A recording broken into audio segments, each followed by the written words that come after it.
ಶ್ರೀಗುರುಭ್ಯೋ ನಮಃ ಪರಮಗುರುಭ್ಯೋ ನಮಃ. ಹರಿ ಓಂ. ಜಯತಿ ಹರಿರಚಿಂತ್ಯ ಸರ್ವದೇವೈಕವಂದ್ಯಃ ಪರಮಗುರುರಭೀಷ್ಟಾವಾಪ್ತಿದಃ ಸಜ್ಜನಾನಾಂ. ನಿಖಿಲಗುಣಗಣಾರ್ಣೋ ನಿತ್ಯನಿರ್ಮುಕ್ತದೋಷಃ ಸರಸಿಜನಯನೋऽಸೌ ಶ್ರೀಪತಿರ್ಮಾನದೋ ನಃ. ಅಭ್ರಮಂ ಭಂಗರಹಿತಂ ಅಜಡಂ ವಿಮಲಂ ಸದಾ ಆನಂದತೀರ್ಥಮತುಳಂ ಭಜೆ ತಾಪತ್ರಯಾಪಹಂ. ತಪೋ ವಿದ್ಯಾ ವಿರಕ್ತ್ಯಾದಿ ಸದ್ಗುಣೌಘಾಕರಾನಹಂ ವಾದಿರಾಜಗುರೂನ್ ವಂದೇ ಹಯಗ್ರೀವಪದಾಶ್ರಯಾನ್.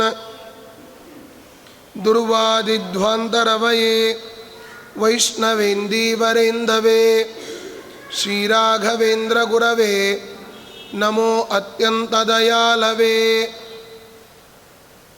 ಆಪಾದಮೌಲಿಪರ್ಯಂತಂ ಗುರುಣಾಮಾಕೃತಿಂ ಸ್ಮರೇತ್ ತೇನ ವಿಘ್ನಾಃ ಪ್ರಣಶ್ಯಂತಿ ಸಿದ್ಧ್ಯಂತಿ ಚ ಮನೋರಥಾಃ.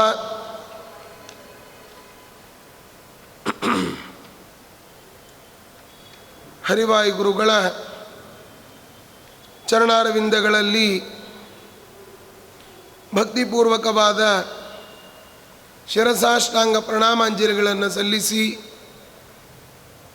ಭಕ್ತಾನಾಂ ಮಾನಸಾಂಭೋಜ ಭಾನವೇ ಕಾಮಧೇನವೇ ನಮತಾಂ ಕಲ್ಪತರವೇ ಜಯೀಂದ್ರ ಗುರವೇ ನಮಃ.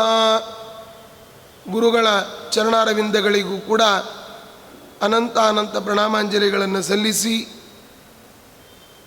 ನಿನ್ನೆ ದೇವರಿಗೆ ಒಂದು ಸವಾಲನ್ನು ನಾವು ಹಾಕಿದ್ವಿ.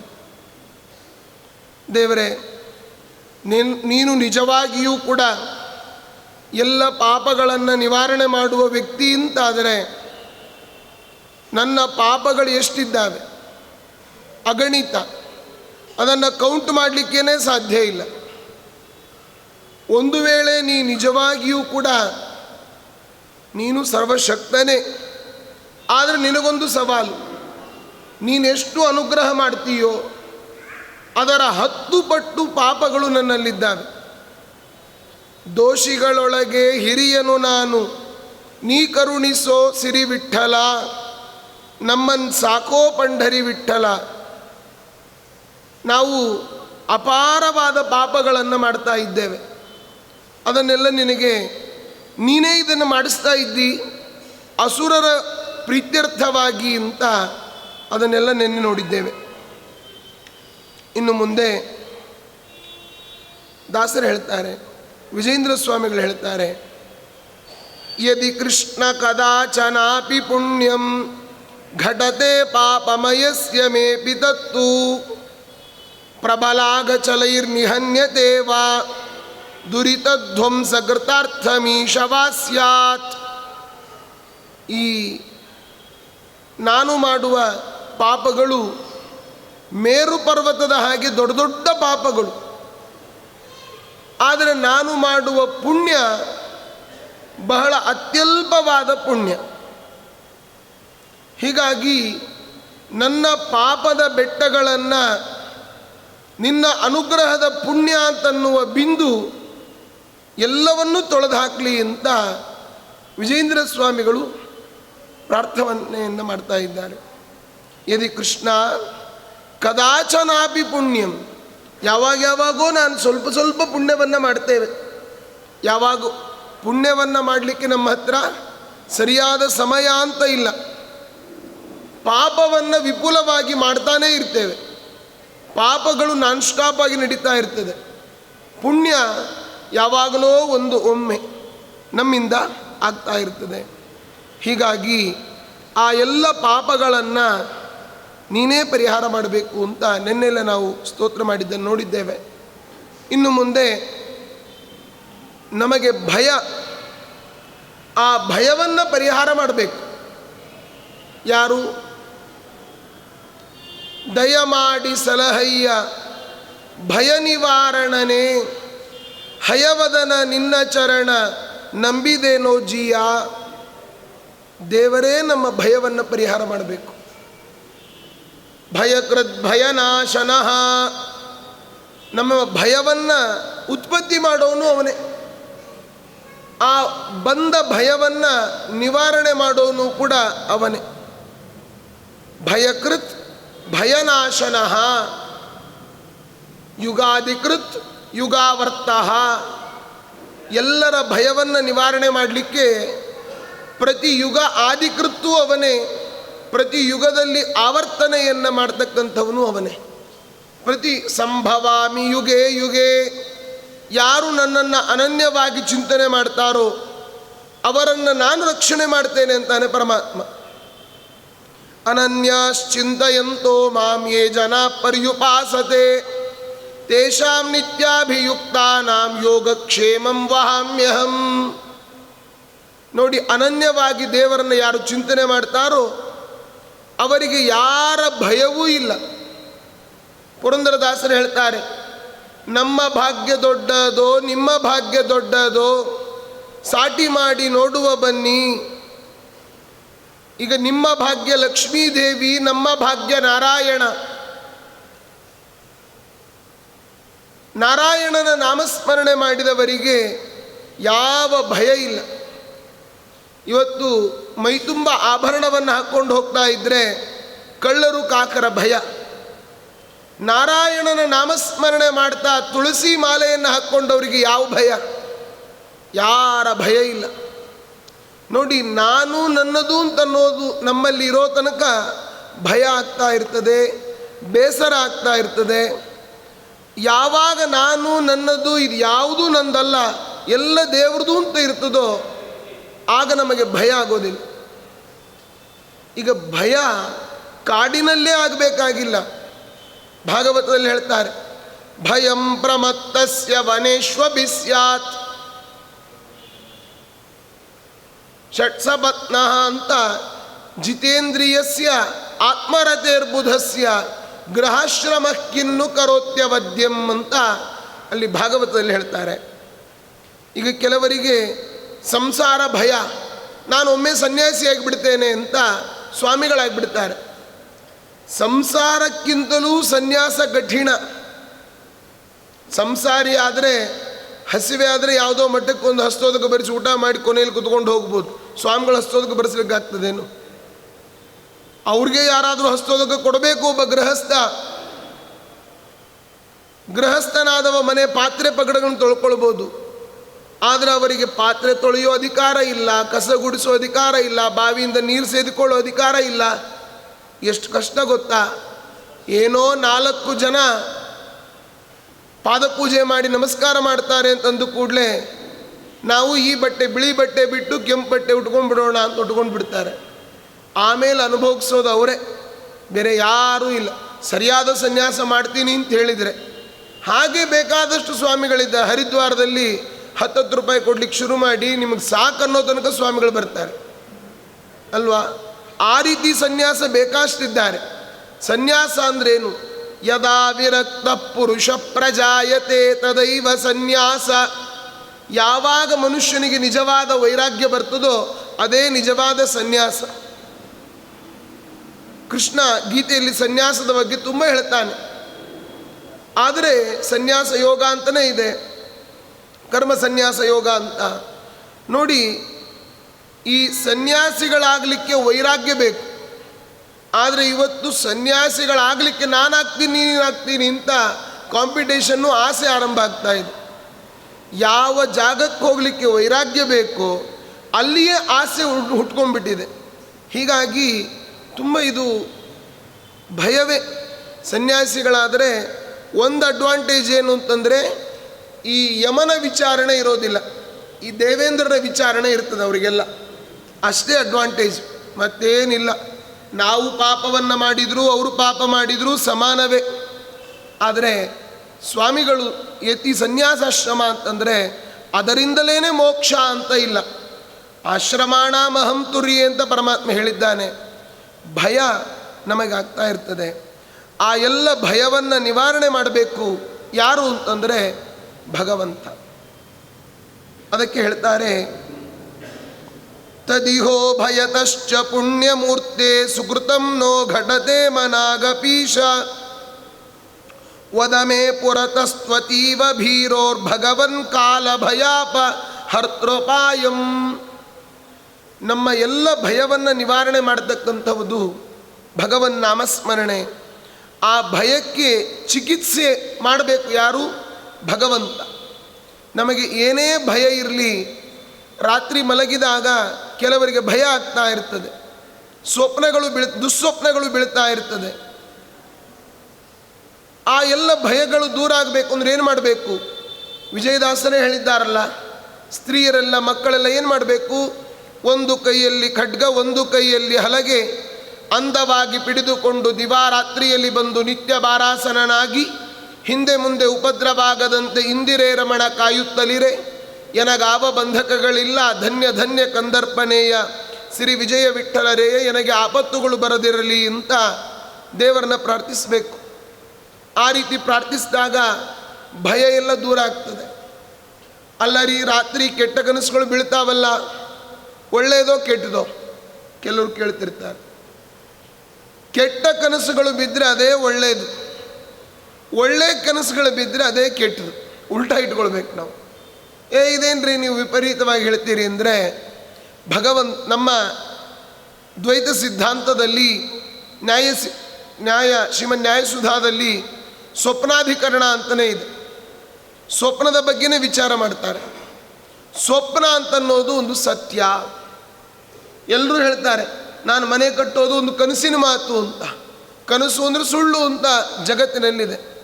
ಆದರೆ ಶಾಸ್ತ್ರದಲ್ಲಿ ವಿಚಾರ ಮಾಡ್ತಾ ಸ್ವಪ್ನ, ಕನಸು ಅಂತಂದರೆ ಅದು ಸತ್ಯ.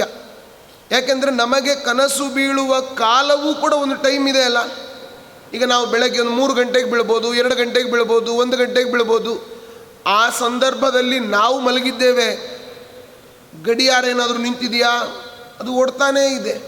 ಗಡಿಯಾರವು ಶೆಲ್ ಖಾಲಿ ಆದರೆ ನಿಲ್ಬೋದು, ಕಾಲಚಕ್ರ ತಿರುಗ್ತಾನೇ ಇದೆ ತಾನೆ. ಆಗಲೂ ಒಂದು ಕಾಲ ಇತ್ತು ತಾನೆ.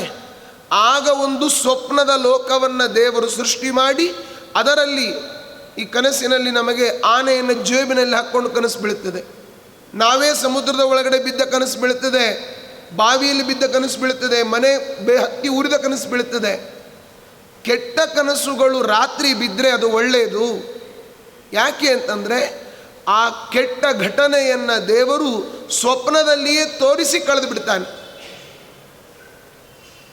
ಮತ್ತೆ ನಮಗೆ ಒಳ್ಳೆ ಕನಸುಗಳು ಬೀಳ್ತಾವಲ್ಲ, ಅದು ಒಳ್ಳೆಯದಾ ಅಂದರೆ ನಮ್ಮ ಜೀವನದಲ್ಲಿ ಒಳ್ಳೆಯದಾಗೋದಿರ್ತದೆ. ಆ ಆನಂದವನ್ನು ಕನಸಿನಲ್ಲೇ ಕೊಟ್ಟು ಮುಗಿಸಿಬಿಡ್ತಾನೆ. ಯಾವ ಕನಸು ಬೇಕು ಅಂತ ನಾವೇ ಚಾಯ್ಸ್ ಮಾಡಬೇಕು. ಈಗ ಎಲ್ಲರೂ ಹೇಳ್ತಾರೆ ಸ್ವೀಟ್ ಡ್ರೀಮ್ಸ್ ಅಂತ ಹೇಳಿ ಮಲ್ಕೊಳ್ತಾರೆಲ್ಲ, ಗುಡ್ ನೈಟ್ ಸ್ವೀಟ್ ಡ್ರೀಮ್ಸ್ ಅಂತ.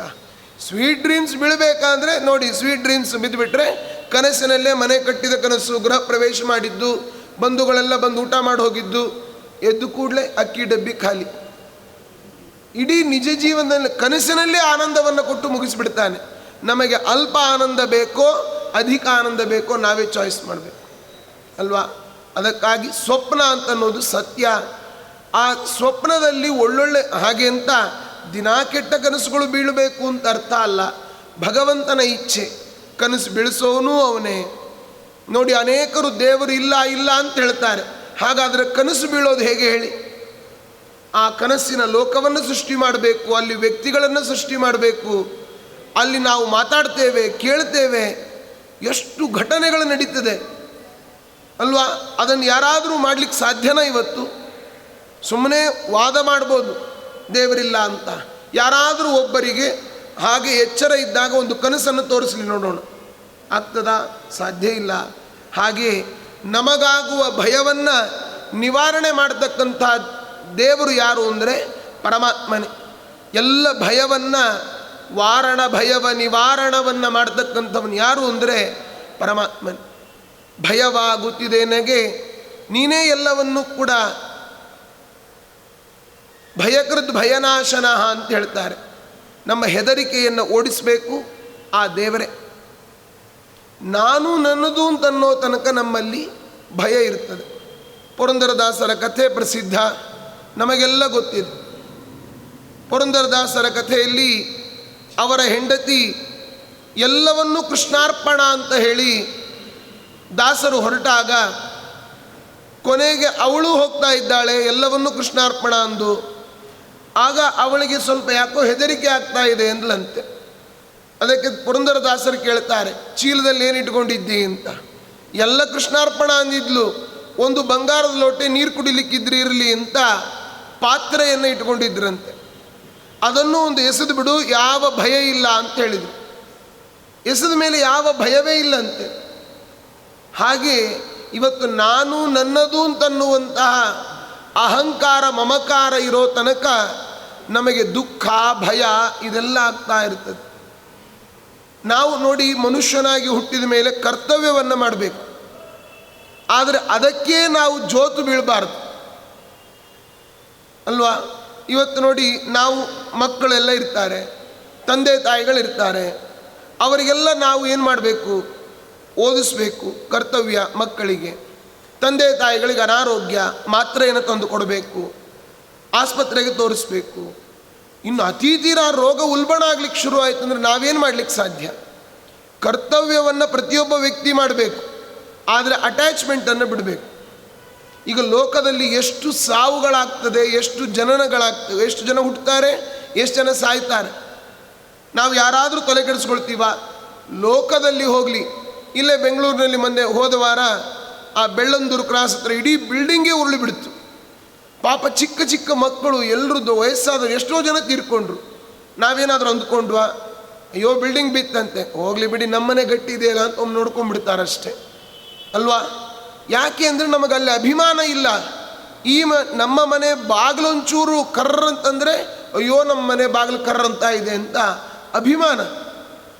ಯಾವತ್ತೂ ಕೂಡ ನಮಗೆ ದುಃಖ ಆಗೋದು ಯಾವಾಗ ಅಂತಂದರೆ ಅಭಿಮಾನ ಇದ್ದಾಗ. ಕೃಷ್ಣ ಅದನ್ನೇ ಹೇಳ್ತಾನೆ, ಕ್ಲೈಬ್ಯಮ್ಮ ಸ್ಮಗಮ ಪಾರ್ಥ ನೈತತ್ವಯುಪಪದ್ಯತೆ. ಇದು ನಿನಗೆ ಕೊಡೋದಿಲ್ಲ, ಅಭಿಮಾನವನ್ನು ಬಿಡು, ಯುದ್ಧವನ್ನು ಮಾಡು ಅಂತ ಕೃಷ್ಣ ಹೇಳಿದ್ದಾನೆ. ನಮಗೆ ಭಯಕ್ಕೆ ಮೂಲ ಕಾರಣ ಯಾವುದು ಅಂತಂದರೆ ಅಭಿಮಾನ. ಅಯ್ಯೋ ಏನಾಗ್ಬಿಡ್ತದೋ ಏನೋ ಅಂತ. ಏನೂ ಆಗೋದಿಲ್ಲ. ಆಯಾ ಕಾಲಕ್ಕೆ ಏನೇನಾಗಬೇಕೋ ಅದೆಲ್ಲ ಭಗವಂತನ ಇಚ್ಛೆಯಂತೆ ಆಗ್ತಾ ಇರ್ತದೆ. ಆದರೆ ನಾವು ನಮ್ಮ ಕರ್ತವ್ಯವನ್ನು ಮಾಡ್ತಾನೇ ಇರಬೇಕು. ಈಗ ಮಕ್ಕಳು ಎಲ್ಲ ಅನೇಕ SSLC ಇರ್ತಾರೆ. ಆ ಮಕ್ಕಳು ಇನ್ನೂ 9ನೇ ತರಗತಿಯಲ್ಲಿದ್ದಾಗಲೇ ಆ ತಂದೆ ತಾಯಿಗಳಿಗೆ ಟೆನ್ಷನ್. ಆ ಮಕ್ಕಳು ಆರಾಮಾಗಿರ್ತಾರೆ. ಅವನು ಓದ್ತಾನೋ ಇಲ್ಲೋ, ಹಾಗೆ ಮಾಡ್ತಾನೋ ಇಲ್ಲೋ, ಹೀಗೆ ಮಾಡ್ತಾನೋ ಇಲ್ಲೋ ಅಂತ ನೋಡಿ. ನಾವು ಭಯಪಟ್ಟರೆ ಆ ಮಕ್ಕಳೇನಾದರೂ ಸರಿ ಆಗ್ತಾರ? ನಮ್ಮ ಕರ್ತವ್ಯ ಶಾಲೆಗೆ ಸೇರಿಸ್ಬೇಕು, ಟ್ಯೂಷನ್ನಿಗೆ ಕಳಿಸ್ಬೇಕು, ಪುಸ್ತಕ ಕೊಡಿಸ್ಬೇಕು, ಓದು ಅಂತ ಹೇಳಬೇಕು. ಅವನ ತಲೆ ಒಳಗಡೆ ನಾವು ತುರುಕ್ಲಿಕ್ಕಾಗ್ತದೇನು? ಇಲ್ಲ. ಯಾವತ್ತು ದುಡ್ಡು ಕೊಟ್ಟು ಪುಸ್ತಕ ಕೊಡಿಸ್ಬೋದು, ವಿದ್ಯೆ ಕೊಂಡುಕೊಳ್ಳಿಕ್ಕಾಗೋದಿಲ್ಲ. ದುಡ್ಡು ಕೊಟ್ಟು ಔಷಧಿ ಕೊಂಡುಕೊಳ್ಬೋದು, ಆರೋಗ್ಯ ಕೊಂಡುಕೊಳ್ಳಿಕ್ಕಾಗೋದಿಲ್ಲ. ಸಾವಿರಾರು ರೂಪಾಯಿ ದುಡ್ಡು ಕೊಟ್ಟು ಕುರ್ಲಾನ್ ಬೆಡ್ ತಗೊಳ್ಬೋದು, ನಿದ್ರೆ ಕೊಂಡುಕೊಳ್ಳಿಕ್ಕಾಗೋದಿಲ್ಲ ಅಲ್ವಾ. ಆದ್ದರಿಂದ ನಮ್ಮ ಕರ್ತವ್ಯಗಳನ್ನು ನಾವು ಮಾಡ್ತಾ ಇರಬೇಕು. ಸ್ವಕರ್ಮ ಸ್ವವಿಹಿತ ವೃತ್ತಿಯ ಭಕ್ತಿಯ ಭಗವದ್ ಆರಾಧನಮೇವ ಪರಮೋ ಧರ್ಮ ಅಂತ ಹೇಳ್ತಾರೆ. ಅದಕ್ಕೆ ಹೇಳ್ತಾರೆ ನಮ್ಮ ಎಲ್ಲ ಭಯ, ಅದನ್ನು ಹೇಳಿದರು, ಭೋಗೆ ನಮಗೆಷ್ಟು ಭಯಗಳಿದೆ ಅಂತ ಹೇಳ್ತಾರೆ ವ್ಯಾಖ್ಯಾನಕಾರರು. ಭೋಗೇ ರೋಗ ಭಯಂ, ಕುಲೇ ಚ್ಯುತಿ ಭಯಂ, ವಿತ್ತೇಂದ್ರ ಪಾಲಾದ್ ಭಯಂ, ಮಾನೇ ದೈನ್ಯ ಭಯಂ, ಬಲೇ ರಿಪು ಭಯಂ, ರೂಪೇ ಜರಾಯಾ ಭಯಂ, ಶಾಸ್ತ್ರೇ ವಾದ ಭಯಂ, ಗುಣೇ ಖಲ ಭಯಂ, ಕಾಯೇ ಕೃತಾಂತಾದ್ ಭಯಂ, ಸರ್ವಂ ವಸ್ತು ಭಯಾವಹಂ ಭುವಿ ನೃಣಾಂ ವೈರಾಗ್ಯಮೇವಾ ಭಯಂ. ಎಷ್ಟು ಒಳ್ಳೆ ವಾಕ್ಯ ಗೊತ್ತಾ ಇದು. ಹೇಳ್ತಾರೆ ಭೋಗೆ ರೋಗ ಭಯಂ. ನಾವೇನಾದರೂ ಭೋಗವನ್ನು ಮಾಡಬೇಕು ಅಂತಂದಾಗ ರೋಗದ ಭಯ. ಮನೆ ಬಿಟ್ಟು ಬಂದಿದ್ದೇವೆ, ಮಠದಲ್ಲಿ ಒಳ್ಳೆ ಊಟ, ಈಗ ವ್ರತ ಇದೆ ಬಿಡಿ, ವ್ರತ ಮುಗಿದ ಮೇಲೆ ಒಳ್ಳೆ ಪಂಚಭಕ್ಷ ಪರಮಾನ್ನವನ್ನು ಮಾಡಿದ್ದಾರೆ, ಎಲೆ ತುಂಬ 10 ಸ್ವೀಟ್ ಇದೆ, ಪಾಯಸ ಇದೆ, ಎಲ್ಲ ಹಾಕ್ಕೊಳ್ಬೇಕು, ಎಲ್ಲ ತಿನ್ನಬೇಕು ಅಂತ ಆಸೆಯಿಂದ ಬಂದಿದ್ದಾನೆ. ಹಿಂದಿನ ದಿವಸನೇ ಟೆಸ್ಟಿಗೆ ಹೋಗಿ ಬಂದುಬಿಟ್ಟಿರ್ತಾರೆ. ಡಾಕ್ಟರ್ ಹೇಳಿರ್ತಾರೆ, ನಾಳೆ ನೀವೇನಾದರೂ ಸ್ವೀಟ್ ತಿಂದರೆ ಕಣ್ಣು ಹೋದರೆ ನಂಗೆ ಗೊತ್ತಿಲ್ಲ ಅಂದಿರ್ತಾರೆ. ಅಲ್ಲಿ ಎದುರುಗಡೆ ಎಲ್ಲ ತಿನ್ನೋ ವಸ್ತುಗಳಿದೆ, ತಿನ್ನಲಿಕ್ಕಾಗ್ತಾ ಇಲ್ಲ. ಹಿಂದೆ ತಿನ್ನಲಿಕ್ಕೆ ನಮಗೆ ಆರೋಗ್ಯ ಇತ್ತು, ತಿನ್ನಲಿಕ್ಕೆ ಏನೂ ಇರಲಿಲ್ಲ. ಸಂಜಿ ತನಕ ಇದ್ದು ಸಣ್ಣ ಸೌಟಿನ ತುಂಬ ಗಂಜಿ ಕಾಣದೆ ಬಳಲಿದೆನೋ. ವ್ಯಂಜನ ನಾನಾ ಸುಭಕ್ಷ ಭೋಜ್ಯಗಳು ಭುಂಜಿಸುವುದು ಮತ್ತೇನೋ. ನಿನ್ನ ಒಲುಮೆಯಿಂದ ನಿಖಿಳ ಜನರು ಬಂದು ಮನ್ನಿಸುವರೋ ಮಹಾರಾಯ. ದೇವರ ಅನುಗ್ರಹ ಇದ್ದರೆ ಅದನ್ನೆಲ್ಲ ಭುಂಜಿಸ್ಬೋದು, ಇಲ್ಲ ಅಂದರೆ ನೋಡಿ ಸಂತೋಷ ಪಡಬೇಕಾಗ್ತದೆ. ಭೋಗೇ ರೋಗ ಭಯಂ. ನಾವೇನಾದರೂ ತಿನ್ನಬೇಕು ಅಂದರೆ ರೋಗದ ಭಯ ಇವತ್ತು. ನೋಡಿ, ಎಷ್ಟೋ ಜನರಿಗೆ ಆ ನೀರಿನ ಅಂಶವೇ ಇರೋದಿಲ್ಲ ಅಲ್ವಾ. ದೇವರು ಪೂರ್ವಜನ್ಮಕೃತ ಆ ಪಾಪದಿಂದ ಅನೇಕ ವ್ಯಾಧಿ ರೂಪದಲ್ಲಿ ಅದೆಲ್ಲ ಪೀಡನೆ ಆಗ್ತಾ ಇರ್ತದೆ. ದೇಹದಲ್ಲಿ ನೀರಿನ ಅಂಶವೇ ಕಡಿಮೆ ಆಗಿಬಿಡ್ತದೆ. ಅವನಿಗೆ ನೀರು ಕುಡಿಬೇಕು ಅಂತ ತುಂಬ ಆಸೆ ಇರ್ತದೆ, ಸಕ್ಕರೆ ತಿನ್ನಬೇಕು ಅಂತ ಆಸೆ ಇರ್ತದೆ, ಆದರೆ ಸಕ್ಕರೆ ಕಾಯಿಲೆ ಬಂದುಬಿಟ್ಟಿರ್ತದೆ. ಭೋಗೆ ರೋಗ ಭಯಂ, ಕುಲೆ ಚ್ಯುತಿ ಭಯಂ. ನಮ್ಮ ವಂಶ ಬೆಳೀತಾ ಇರ್ತದೆ, ಎಲ್ಲಿ ನಾಶ ಆಗಿ ಹೋಗ್ತದೋ ಏನೋ ಅಂತ ನಾವು ಹೆದರ್ತಾ ಇರ್ತೇವೆ. ನಾವು ಹೆದರಿದ್ರೂ ಹೆದರದೇ ಇದ್ದರೂ ಕುಲ ನಾಶ ಆಗಬೇಕು ಅಂತಿದ್ರೆ ನಾಶ ಆಗೇ ಆಗ್ತದೆ. ನಾವು ಹೆದರಿದ ಮಾತ್ರಕ್ಕೆ ರೋಗ ಏನು ಕಡಿಮೆ ಆಗೋದಿಲ್ಲ. ನಾವು ಅಂದುಕೊಂಡ ಮಾತ್ರಕ್ಕೆ ಕುಲ ಏನು ಪರಂಪರೆ ಮುಂದುವರಿಬೇಕಾಗಿಲ್ಲ. ವಿತ್ತೇ ನೃಪಾಲಾದ್ ಭಯಂ. ಹಣ ನಮ್ಮ ಹತ್ರ ಜಾಸ್ತಿ ಇದ್ದರೆ ನೃಪಾಲರು, ಪೊಲೀಸರು, ಅವರ ಒಂದು ಹೆದರಿಕೆ ನಮಗಿರ್ತದೆ. ನಿನ್ನೆ ನೋಡಿ, ಯಾರೋ ನ್ಯೂಸಲ್ಲಿ ನೋಡಿದ್ವಲ್ಲ, ಕಾರ್ನಲ್ಲಿ ವಕೀಲರೇ 2.5 ಕೋಟಿ ರೂಪಾಯಿ ಇಟ್ಕೊಂಡು ಹೋಗ್ತಾ ಇದ್ರು. ನೃಪಾಲಾದ್ ಭಯಂ. ಅವ್ರು ಹಿಡಿದು ಅರೆಸ್ಟ್ ಮಾಡಿ ದುಡ್ಡಿಲಿಂದ ಬಂತು ಅಂತ ಕೇಳ್ತಾ ಇದ್ದಾರೆ. ಹೆಚ್ಚಿಗೆ ದುಡ್ಡಿದ್ರೂ ಹೆದರಿಕೆ ಅಲ್ವಾ. ಮಾನೇ ದೈನ್ಯ ಭಯಂ. ನಾವು ಒಳ್ಳೆ ಸ್ಟೇಟಸ್ಸಲ್ಲಿದ್ದೇವೆ, ಏನಾದರೂ ನಮಗೆ ಬೇಕು ಅಂತಾದಾಗ ಯಾರ ಹತ್ರ ಅದು ದೈನ್ಯದಿಂದ ಕೇಳಲಿಕ್ಕೆ ನಮಗೆ ಮರ್ಯಾದೆ ಬರೋದಿಲ್ಲ. ದೈನ್ಯ ಭಯಂ. ನಾನೇನಾದರೂ ಕೇಳಿಬಿಟ್ರೆ ಅವರೇನು ಅಂದುಕೊಂಡಾರು ಅಂತ. ಮಾನ್ಯೇ ದೈನ್ಯ ಭಯಂ. ಬಲೇ ರಿಪು ಭಯಂ. ನಮ್ಮ ಹತ್ರ ಬಲ ಇದೆ, ಬಲ ಇದ್ದಾಗ ಯಾರಾದರೂ ಶತ್ರುಗಳು ಬಂದು ನಮಗಿಂತ ಜಾಸ್ತಿ ಬಲ ಇರೋರು ಬಂದು ಕೊಂದುಬಿಟ್ರೆ, ಬಲ ಇದ್ದರೆ ಶತ್ರುಗಳ ಭಯ. ನಮ್ಮ ಮಾನ ಸ್ಟೇಟಸ್ ಮೇಂಟೈನ್ ಮಾಡ್ತಾ ಇದ್ದರೆ ಅದನ್ನು ಮೇಂಟೈನ್ ಮಾಡ್ತಾನೇ ಇರಬೇಕು. ನಾವು ಕೆಳಗಡೆ ಇಳಿಲಿಕ್ಕೆ ಸಾಧ್ಯ ಇಲ್ಲ. ದೈನ್ಯ ಭಯಂ. ರೂಪೇ ಜರಾಯ ಭಯಂ. ನಮ್ಮ ರೂಪ, ದೇವರು ಪ್ರತಿಯೊಬ್ಬರಿಗೂ ಒಂದೊಂದು ರೂಪವನ್ನು ಕೊಟ್ಟಿರ್ತಾನೆ. ಆ ರೂಪ ಇದ್ದವರಿಗೆ ಜರ, ಮುಪ್ಪಿನ ಭಯ ಅಂತೆ ಅಲ್ವಾ. ಇವತ್ತು ಎಷ್ಟೋ ಜನ ಈ ಭಾಗವತದ ಆರಂಭದಲ್ಲಿಯೇ ಪದ್ಮಪುರಾಣದ ಕಥೆಯನ್ನು ಹೇಳಬೇಕಾದ್ರೆ ನೋಡ್ತೇವೆ. ಆ ದುಂದುಕಾರಿಯ ಹೆಂಡತಿ ಇದ್ಲಲ್ಲ, ಅವಳು ದುಂದುಲಿ, ಅವಳೇನು ಮಾಡ್ತಾ ಇದ್ಲು, ದುಂದುಕಾರಿಯ ತಾಯಿ ಅವಳೇನು ಮಾಡಿದ್ಲು, ನಾನು ಮಗುವನ್ನೇ ಹೆರೋದಿಲ್ಲ ಅಂತ ಹಠ. ಯಾಕೆ? ಅವರು ಒಂದು ಒಳ್ಳೆಯ ಹಣ್ಣನ್ನು ತಂದು ಕೊಡ್ತಾರೆ, ತಗೋ ಅಮ್ಮ ಇದನ್ನು ತಿಂದರೆ ಒಳ್ಳೆ ಸಂತಾನ ಆಗ್ತದೆ ಅಂತ. ಆದರೆ ಆ ಹಣ್ಣನ್ನು ತಿನ್ನದೆ ಹಸುವಿಗೆ ಹಾಕಿದ್ಲಂತವಳು. ಯಾಕೆ ಅಂತಂದರೆ, ನಾನು ನನ್ನ ಹೊಟ್ಟೆಯಲ್ಲಿ ಮಗುವನ್ನು ಹೆತ್ತುಬಿಟ್ರೆ ಏನಾಗ್ತದೆ, ನನ್ನ ದೇಹದ ಸೌಂದರ್ಯ ನಾಶ ಆಗಿ ಹೋಗ್ತದೆ ಅಂತ ಮಗುವನ್ನೇ ಇರಲಿಲ್ಲಂತೆ. ಇವತ್ತು ಸ್ತ್ರೀಯರಲ್ಲಿ ಅನೇಕರು ಈ ರೀತಿಯಾಗಿ ತಾವು ಮಗುವನ್ನು ಹೆರೋದಿಲ್ಲ, ಕಾರಣ ದೇಹದ ಸೌಂದರ್ಯ ನಾಶ ಆಗ್ತದೆ ಅಂತ. ರೂಪೇ ಜರಾಯ ಭಯಂ. ನಮ್ಮ ರೂಪ ಎಲ್ಲಿ ಮುದುಕರಾಗಿ ಬಿಡ್ತೀವೋ ಏನೋ ಅಂತ ಯಾವಾಗ ನಮ್ಮ ರೂಪದ ಬಗ್ಗೆ ಕಾಳಜಿ ಜಾಸ್ತಿ ಇರ್ತದೆ. ಅಲ್ಲಿ ಪುರಂಜನೋಪಾಖ್ಯಾನದಲ್ಲಿ ಹೇಳುವಾಗ, ಜರ ಅಂತನ್ನುವ ಕನ್ಯೆ ಎಲ್ಲರನ್ನೂ ಮದುವೆ ಮಾಡಿಕೊಳ್ಬೇಕು ಅಂತ ಬಂದ್ಲಂತೆ. ಆಗ ಯಾರನ್ನು ಮದುವೆ ಮಾಡಿಕೊಳ್ಳಿ ಅಂತ ಎಲ್ಲರನ್ನೂ ಕೇಳ್ಕೊಂಡು ಬಂದ್ಲಂತೆ. ಯಾರೂ ಬೇಡ ಬೇಡ ಅಂತಂದರು. ಆಗ ಚಂಡವೇಗ ಹೇಳ್ತಾನೆ, ಅವರಪ್ಪ ಮೃತ್ಯು ಏನು ಹೇಳ್ದ, ಯಾರಿಗೂ ಗೊತ್ತಾಗದೆ ಎಲ್ಲರನ್ನೂ ಮದುವೆ ಮಾಡ್ಕೋ ಅಂತಂದ. ಹೀಗಾಗಿ ಆ ಜರ ಅಂದರೆ ಮುಪ್ಪು, ಅದು ಯಾರಿಗೂ ಗೊತ್ತಾಗದೆ ಎಲ್ಲರನ್ನೂ ಮದುವೆ ಮಾಡ್ಕೊಂಡಿರ್ತದೆ. ಹೇಗೆ ಅಂತಂದರೆ, ಮೊದಲು ಆ ಮುಪ್ಪು ಬರಬೇಕಾದ್ರೆ ಹೇಳ್ತದಂತೆ. ಎಲ್ಲಿ ಹೇಳ್ತದೆ? ನಮ್ಮ ಕಿವಿ ಹತ್ತಿರ ಹೇಳ್ತದೆ. ನಿಜವಾಗಿ ಮೊದಲು ಕೂದಲು ಬಿಳಿಯಾಗೋದು ಕಿವಿ ಹತ್ತಿರ. ಅದು ಕಿವಿಯಲ್ಲಿ ಹೇಳ್ತದೆ, ನಾನು ಬರ್ತಾ ಇದ್ದೀನಿ ಕಣೋ ಅಂತ. ನಾವೇನು ಮಾಡ್ತೀವಿ, ಸ್ವಲ್ಪ ಬಣ್ಣ ಹಚ್ಚಿ ಕೈ ಬಿಟ್ಬಿಡ್ತೀವಿ.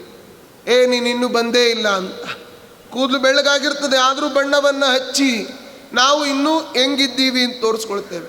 ಕಾರಣ ರೂಪೇ ಜರಾಯ ಭಯಂ. ನಾವು ಕೆಲವರು ಕೋಲು ಹಿಡ್ಕೊಳ್ಳೋದಿಲ್ಲ, ಬಿದ್ದರೂ ಅಡ್ಡಿ ಇಲ್ಲ, ಕೋಲು ಹಿಡ್ಕೊಳ್ಳೋದಿಲ್ಲ ಅಂತಿರ್ತಾರೆ. ಕಾರಣ ನನ್ನನ್ನೆಲ್ಲರೂ ತಾತ ಅಂದುಬಿಡ್ತಾರೆ ಅಂತ. ಹಾಗೇನಿಲ್ಲ, ಯಾವ್ಯಾವ ಕಾಲಕ್ಕೆ ಏನೇನು ಅನ್ಬೇಕು ಅದನ್ನು ಅಂದೇ ಅಂತಾರೆ. ಶಾಸ್ತ್ರೇ ವಾದ ಭಯಂ. ನಾವೇನೋ ಓದಿರ್ತೇವೆ, ಯಾರೋ ಏನೋ ಕೇಳಿಬಿಟ್ರೆ ಅದಕ್ಕೆ ಆನ್ಸರ್ ಮಾಡಲಿಕ್ಕೆ ನಮ್ಮ ಹತ್ರ ಶಕ್ತಿ ಬೇಕಲ್ಲ. ಪ್ರತಿಯೊಬ್ಬ ಯಾರು ಶಾಸ್ತ್ರಗಳನ್ನು ಓದಿದ್ದಾರೋ ಅವರನ್ನು ಪರೀಕ್ಷೆ ಮಾಡಲಿಕ್ಕೆ ಯಾವ ಗ್ರಂಥ ಕೇಳಬೇಕು ಅಂದರೆ ಭಾಗವತ. ವಿದ್ಯಾವತಾಂ ಭಾಗವತೆ ಪರೀಕ್ಷಾ. ಯಾರಾದರೂ ಬುದ್ಧಿವಂತರು ನಾವು ಅಂತ ಹೇಳಿಕೊಂಡ್ರೆ ಅಂಥವರ ಹತ್ರ ಭಾಗವತ ಕೇಳಬೇಕಂತೆ. ಕಾರಣ ಅದು ದೊಡ್ಡ ಹಿಸ್ಟ್ರಿ ಇರತಕ್ಕಂಥ ಇತಿಹಾಸದ ಗ್ರಂಥ. ಭಗವಂತನ ಎಲ್ಲ ಅವತಾರಗಳ ನೆನಪಿರಬೇಕು, ಮನ್ವಂತರಗಳ ಪರಿಚಯ ಇರಬೇಕು, ಭೂಗೋಳದ ವರ್ಣನೆ ಗೊತ್ತಿರಬೇಕು, ಕೃಷ್ಣನಿಗೆ ಎಷ್ಟು ಮದುವೆ ಆಯಿತು ಅಂತ ಗೊತ್ತಿರಬೇಕು, ಯಾವ್ಯಾವ ಪರಮಾತ್ಮನ ಅವತಾರಗಳು ಅಂತ ಬೇಕು, ಯಾವ ರಾಜರ ಮಕ್ಕಳು ಯಾರು ಅಂತ ಬೇಕು, ಕಲಿಯುಗದ ಧರ್ಮಗಳೇನು ಅಂತ ಬೇಕು, ಯಾವ್ಯಾವ ಮನ್ವಂತರ ಅಂದರೆ ಎಷ್ಟು ವರ್ಷ ಅಂತ ಗೊತ್ತಿರಬೇಕು. ಭಾಗವತ ಹೇಳೋದು ಅಂತಂದರೆ ಸುಲಭ ಅಲ್ಲ. ಹೀಗಾಗಿ ಯಾರಾದರೂ ಬಂದು ಶಾಸ್ತ್ರೇ ವಾದ ಭಯಂ, ವಾದವನ್ನು ಮಾಡಿಬಿಟ್ರೆ ನಾವು ಕಲ್ತಿರ್ತೇವೆ. ಯಾರಾದರೂ ನನಗೆ ನೋಡ್ರಿ ಏನು ಬೇಕಾದರೂ ಕೇಳಿ, ನೀವು ಕೇಳಿದ್ದನ್ನು ಒಂದು ಬಿಟ್ಟು ನನಗೆಲ್ಲ ಬರ್ತದೆ ಅಂತ ಹೇಳ್ತಿರ್ತಾರೆ ಕೆಲವರು. ನೀವೇನು ಕೇಳ್ತೀರೋ ಅದೊಂದು ನಂಗೆ ಬರೋದಿಲ್ಲ, ಬೇರೆ ಎಲ್ಲ ಬರ್ತದೆ ಅಂತ ಹೇಳ್ತಿರ್ತಾರೆ. ಶಾಸ್ತ್ರೇ ವಾದ ಭಯಂ ಗುಣೇ ಖಲ ಭಯಂ. ನಾವು ಒಳ್ಳೆಯವರಾಗಿದ್ದೇವೆ, ಆದರೆ ಶತ್ರುಗಳ ಭಯ. ಕಾಯೇ ಕೃತಾಂತಾದ್ ಭಯಂ. ನಮ್ಮ ಈ ಶರೀರ ನಾಶ ಆಗ್ತದೆ ಅಂತನ್ನುವ ಭಯ. ಸರ್ವಂ ವಸ್ತು ಭಯಾವಹಂ ಭುವಿ ನೃಣಾಂ. ಎಲ್ಲ ಕಡೆಯೂ ಭಯ ನಮಗಿದೆ. ದುಡ್ಡಿರ್ತದೆ, ಖರ್ಚು ಮಾಡಿಬಿಟ್ರೆ ನಾಳೆ ಗತಿ ಏನು ಅಂತ ಗೊತ್ತಿಲ್ಲ. ಅನೇಕ ಭಯದಿಂದನೇ ಮನುಷ್ಯ ಜೀವನವನ್ನು ಕಳೀತಾನೆ. ಆದರೆ ನಮಗೆ ಯಾವುದು ನಿಜವಾದ ಸರ್ವಂ ವಸ್ತು ಭಯಾವಹಂ ಭುವಿ ನೃಣಾಂ ವೈರಾಗ್ಯಮೇವಾ ಭಯಂ. ನಮಗೆ ಅಭಯ ಅಂದರೆ ಯಾವುದು? ವೈರಾಗ್ಯ. ವೈರಾಗ್ಯ ಅಂತನ್ನೋದೇ ದೊಡ್ಡ ಅಭಯ. ಅಂದರೆ ಯಾವುದರ ಅಟ್ಯಾಚ್ಮೆಂಟ್ ಇಲ್ಲದೆ ಇರತಕ್ಕಂಥದ್ದು ವೈರಾಗ್ಯ ಜೀವನ. ಅವನೇ ನಿಜವಾದ ಭಯ ಇಲ್ಲದೆ ಇರತಕ್ಕಂತಹ ವ್ಯಕ್ತಿ ಅಲ್ವಾ. ಈಗ ಭಾಗವತದಲ್ಲಿ ನಾವು ನೋಡ್ತೇವೆ, 11ನೇ ಸ್ಕಂದದಲ್ಲಿ ಒಬ್ಬ ಅವಧೂತ ಆರಾಮಾಗಿ ಕೂತಿರ್ತಾನೆ. ಅವನನ್ನು ಕೇಳಿದ್ರಂತೆ, ಈ ಅವಧೂತ ಅಲ್ಲಿ ಕೂತಿದ್ದ ಉದ್ಧವ ಕೇಳ್ತಾನೆ ಕೃಷ್ಣನನ್ನು, ಕೃಷ್ಣ ಇವನಿಷ್ಟು ಆರಾಮಾಗಿದ್ದಾನಲ್ಲ, ಇವನ ಗುರುಗಳು ಯಾರು ಅಂತ ಕೇಳಿದ. ನೀನೇ ಕೇಳು ಅಂದ ಕೃಷ್ಣ. ಹೋಗಿ ಅವಧೂತರನ್ನ ಕೇಳ್ತಾರೆ, ಇಷ್ಟು ಆರಾಮಾಗಿದ್ದೀರಲ್ಲ ಸ್ವಾಮಿ, ಯಾರು ನಿಮ್ಮ ಗುರುಗಳು ಅಂತ. ಆಗ ಅವನು ಹೇಳ್ತಾನೆ, ಸಂತಿಮೇ ಗುರವೋ ರಾಜನ್ ಬಹವೋ ಬುದ್ಧ್ಯುಪಾಶ್ರಿತಾ. ನನಗೆ 24 ಜನ ಗುರುಗಳಿದ್ದಾರೆ. ಭೂಮಿ, ಪಂಚಭೂತಗಳು, ಭೂಮಿ, ಆಕಾಶ, ವಾಯು, ಇದೆಲ್ಲವೂ ಕೂಡ ಅಗ್ನಿ, ಆಪೋ, ಚಂದ್ರಮಾರವಿಹಿ, ಸೂರ್ಯ, ಚಂದ್ರ, ಕಪೋತ, ಚಿಕ್ಕ ಮಗು, ಮುತ್ತೈದೆಯಿಂದ ಪಾಠ ಕಲೀಲಿಲ್ಲ, ಒಬ್ಬ ವೇಶ್ಯೆಯಿಂದ ಪಾಠ ಕಲಿತ. ಹೀಗೆ ಈ ಒಂದು ಕಣಜದ ಹುಳು, ಹಾವು, ಎಲ್ಲದರಿಂದಲೂ ಪಾಠವನ್ನು ಕಲಿತೆ ಅಂತ ಹೇಳ್ತಾನೆ. ಪ್ರತಿಯೊಂದು ವಸ್ತುವಿನಿಂದಲೂ ಪಾಠ ಕಲಿತೆ ಅಂತ ಹೇಳ್ತಾನೆ. ಆಗ ಅವನು ಹೇಳ್ತಾನೆ, ನೀವಿಷ್ಟು ಆರಾಮಾಗಿದ್ದೀರಲ್ಲ ಅಂತಂದರೆ ನನಗೆ ಯಾವುದು ಬೇಡ ಅಂತಾನೆ. ಅವಧೂತರು ಅಂದರೆ ಯಾರು ಗೊತ್ತಾ? ಏನೇನು ಬೇಕು ಅಂತ ಇರ್ತದೋ ಬೇಕುಗಳ ಸರಮಾಲೆಯನ್ನು ಯಾರು ಕಾಲಿನಲ್ಲಿ ಝಾಡಿಸಿ ಒದ್ದಿರ್ತಾನೋ ಅವನೇ ನಿಜವಾದ ವೈರಾಗ್ಯ. ಇವತ್ತು ನಾವು ಅದು ಬೇಕು ಇದು ಬೇಕು, ಬೇಕುಗಳು ಸರಮಾಲೆ, ಆ ಮಾಲೆಯನ್ನೇ ನಾವು ಹಾಕ್ಕೊಂಡಿದ್ದೇವೆ. ತುಳಸಿ ಮಾಲೆ ಹಾಕ್ಕೊಳ್ತಾರೋ ಇಲ್ಲೋ ಗೊತ್ತಿಲ್ಲ, ಬೇಕುಗಳ ಸರಮಾಲೆ ಅಂತೂ ನಮ್ಮಲ್ಲಿದ್ದೇ ಇರ್ತದೆ. ನೋಡಿ, ರಾಘವೇಂದ್ರ ಸ್ವಾಮಿಗಳಂತಹ ಹಿರಿಯರನ್ನು ಆದರ್ಶವಾಗಿಟ್ಟುಕೊಳ್ಬೇಕು ನಾವು. ಯಾರು? ರಾಘವೇಂದ್ರ ಸ್ವಾಮಿಗಳು. ಅವ್ರು ಹೇಗಿದ್ರು ಗೊತ್ತಾ? ಎಂಥ ವೈರಾಗ್ಯ! ರಾಯರಂಥ ವೈರಾಗ್ಯ ಬರಲಿಕ್ಕೆ ಯಾರಿಗೂ ಸಾಧ್ಯ ಇಲ್ಲ. ರಾಘವೇಂದ್ರ ಸ್ವಾಮಿಗಳು ಹಸ್ತಭೋಜನ ಉದರ ಭೋಜನ ಅಂತ ನಮ್ಮ ಗುರುಗಳು ಹೇಳ್ತಿರ್ತಾರೆ. ಹಸ್ತಭೋಜನ ಉದರ ಭೋಜನ ಅಂತ ಎರಡಿದೆ. ಹಸ್ತಭೋಜನ ಅಂತಂದರೆ ದಿನಕ್ಕೆ ಒಂದು ಬಾರಿ ಯಾರದ್ದಾದ್ರೂ ಮನೆಗೆ ಹೋಗಿ ಬೇಡಬೇಕಂತೆ, ಭವತಿ ಭಿಕ್ಷಾಂ ದೇಹಿ ಅಂತ.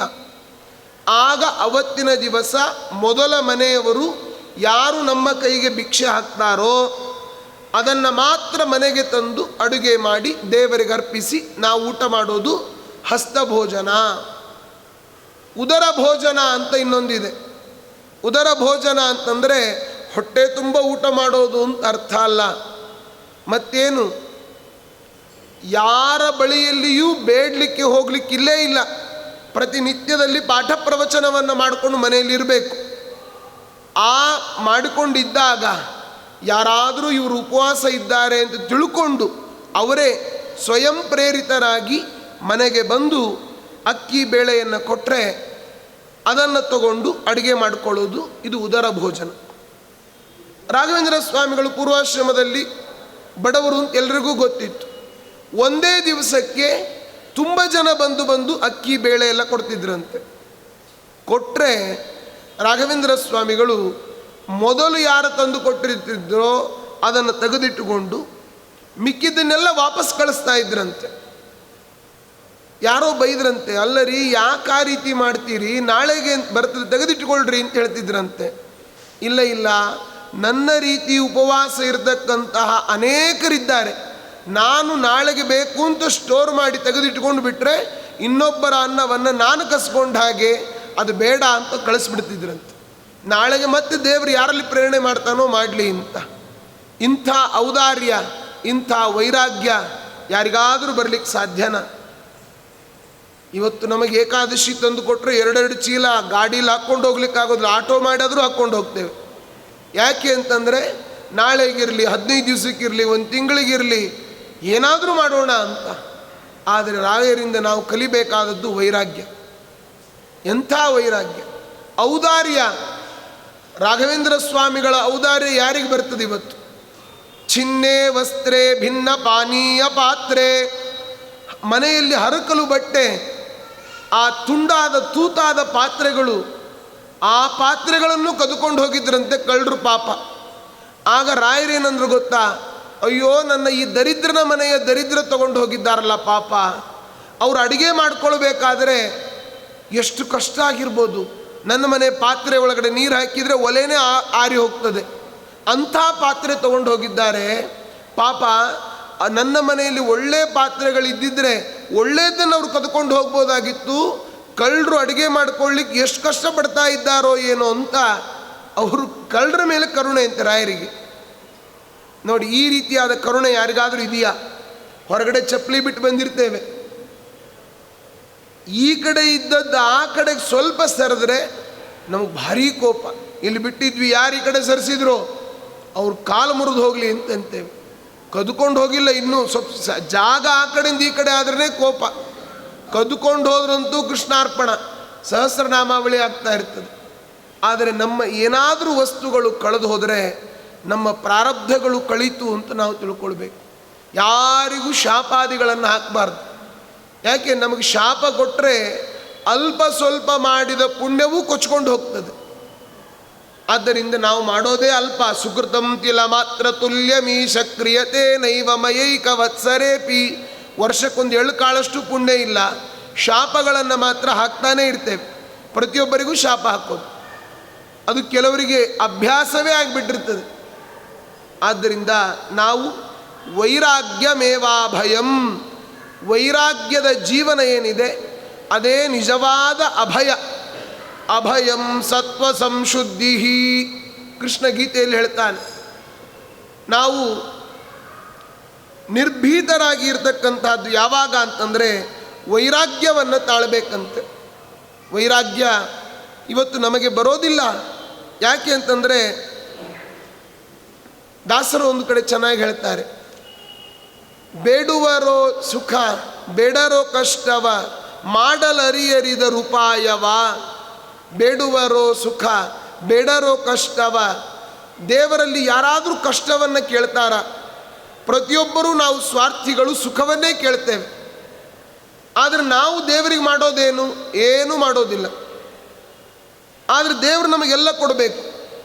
ಬೀಗರೂಟಕ್ಕೆ ಅನೇಕ ಭೋಗವು, ಜೋಳವು ಓಗರ ಬ್ರಾಹ್ಮಣರೆಡೆಯೊಳು, ಘಮ್ಮನೆ ತುಪ್ಪವು ತಮ್ಮನೆಯವರಿಗೆ, ಖಮಟು ದೇವ ಬ್ರಾಹ್ಮಣರಿಗೆ. ಇವಾಗ ತುಪ್ಪವನ್ನು ಕಾಯಿಸ್ತಾರೆ, ಅದರಲ್ಲಿ ಕೆಳಗಡೆ ಕಪ್ಪಾದದ್ದು ಸ್ವಲ್ಪ ಉಳಿದ್ರೆ ಚೆಲ್ಲಿಬಿಡ್ರಿ ಅಂತಾರೆ. ಬೇಡ ದೇವರು ಬತ್ತಿ ತೋಯಿಸ್ಲಿಕ್ಕೆ ಬರ್ತದೆ ಅಂತ ತೆಗೆದಿಡ್ತಾರೆ ಅಲ್ವಾ. ದೇವರ ಮುಂದೆ ರಂಗವಲ್ಲಿಯನ್ನೇ ಹಾಕ್ತಾ ಇಲ್ಲ, ಪ್ರಿಂಟೆಡ್ ಆ ಸ್ಟಿಕ್ಕರ್ಗಳು ಇಲ್ಲೆಲ್ಲ ಹೊರಗಡೆ ಸಿಗ್ತದಲ್ಲ, ಅದನ್ನು ತಂದು ಅಂಟಿಸಿಬಿಟ್ಟಿರ್ತಾರೆ ಅಲ್ವಾ. ಕುಟ್ಟರೋ ರಂಗವಲ್ಲಿಯ ಎಲ್ಲ ಸಾಲು ಸಾಲಮ್ಮೆಯ ಸೋಲಾದೆ ತೊಳೆವರು, ಸಾಲಿಗ್ರಾಮಕ್ಕೆ ನೀರೆರೆಯರೋ ಜನ, ಬೇಡುವರೋ ಸುಖ. ನೋಡಿ, ನಾವು ಏನನ್ನೂ ಕೂಡ ತೆಗೆದುಕೊಂಡು ಹೋಗಲಿಕ್ಕೆ ಸಾಧ್ಯ ಇಲ್ಲ. ಅದಕ್ಕೆ ದಾಸರು ಹೇಳ್ತಾರೆ, ಹೆಂಡಿರಿಲ್ಲಿ ಮಕ್ಕಳಿಲ್ಲಿ, ಬಂಡಿ ತುಂಬ ಭಾಗ್ಯವಿಲ್ಲಿ, ಮಂಡೆ ತುಂಬ ಬಂಧು ಬಳಗ ಇಲ್ಲೇ ಇರುವರೋ, ಕೊಂಡು ಯಮನ ದೂತರೆಳೆದು ಹಿಂಡಿ ಹಿಪ್ಪಿ ಮಾಡುವಾಗ, ಕಂಡು ಬಿಡಿಸಿ ಕೊಂಬರಾರೋ, ಕೀರ್ತಿ ಅಪಕೀರ್ತಿಗಳೆರಡೆ, ಏನೂ ಬರುವುದೋ ಸಂಗಡೇನೂ ಬರುವುದೋ, ದಾನ ಧರ್ಮ ಮಾಡಿ ಬಹುನಿ ದಾನಿ ಎನಿಸಿಕೊಳ್ಳೋ ಮನುಜ. ನಮ್ಮ ಜೊತೆಯಲ್ಲಿ ಏನು ಬರ್ತದೆ? ಏನೂ ಬರೋದಿಲ್ಲ. ಯಾವುದೋ ಒಬ್ಬ ರಾಜ ಇದ್ದ, ಅವನು ಮರಣ ಹೊಂದಬೇಕಾದರೆ ಆ ಗೋರಿಯಿಂದ ತನ್ನ ಕೈಗಳನ್ನು ಹೊರಗಡೆ ಇಟ್ಟುಕೊಂಡು ಮಣ್ಣು ಮುಚ್ಚಿರಿ ಅಂತ ಹೇಳಿದ್ನಂತೆ. ಯಾಕೆ ಅಂದರೆ, ನಾನು ಇಷ್ಟೆಲ್ಲ ಗಳಿಸಿದ್ದೆ, ಹೋಗಬೇಕಾದ್ರೆ ಏನೂ ತಗೊಂಡು ಹೋಗ್ತಾ ಇಲ್ಲ ಅನ್ನೋದು ಜಗತ್ತಿಗೆ ಗೊತ್ತಾಗಲಿ ಅಂತ. ಹಾಗೆ ಎಲ್ಲ ಇಲ್ಲೇ ಇರ್ತದೆ, ಯಾವುದನ್ನು ನಾವು ತಗೊಂಡು ಹೋಗೋದಿಲ್ಲ. ಆದ್ದರಿಂದ ನಾವು ಈ ಎಲ್ಲ ಭಯಗಳನ್ನು ದಾಟಬೇಕಾದರೆ ವೈರಾಗ್ಯಮೇವಾ ಭಯಂ, ವೈರಾಗ್ಯವನ್ನು ತಾಳಬೇಕು. ಇದು ನಂದಲ್ಲ ಅಂತ ಅನ್ನೋದು ಬಂದುಬಿಟ್ರೆ ಆರಾಮವಾಗಿ ನಾವಿರ್ತೇವೆ. ನಂದು ಅಂತನ್ನುವಂಥ ಅಭಿಮಾನ ಬಂತಂದರೆ ದುಃಖಕ್ಕೆ ಮೂಲ ಕಾರಣ ಅಭಿಮಾನ.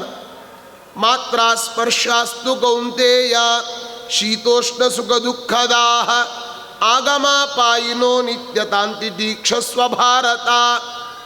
ನಮ್ಮ ಬಂಧುಗಳು, ನಮ್ಮ ಬಾಂಧವರು ಅವರನ್ನು ಮುಟ್ಟಿದ್ದು, ಮಾತಾಡಿದ್ದು, ಆ ಅಭಿಮಾನ ಅಟ್ಯಾಚ್ಮೆಂಟ್ ಇದೆಯಲ್ಲ, ಅದೇ ನಮ್ಮ ಭಯಕ್ಕೆ ಕಾರಣ. ಅದನ್ನು ಬಿಟ್ಟರೆ ಆರಾಮವಾಗಿ ನಾವಿರ್ಬೋದು. ಅದನ್ನು ಬಿಡೋದೇ ಸ್ವಲ್ಪ ಕಷ್ಟ, ಪ್ರಾಕ್ಟೀಸ್ ಮಾಡ್ತಾ ಹೋಗಬೇಕು. ಒಂದೇ ದಿವಸಕ್ಕೆ ಬಿಡಲಿಕ್ಕೆ ಸಾಧ್ಯ ಇಲ್ಲ. ನಿಧಾನವಾಗಿ ನಾವು ಸಂಸಾರದ ಸಂಕೋಲೆಯನ್ನು ಬಿಡಿಸ್ಕೊಳ್ತಾ ಬರಬೇಕು.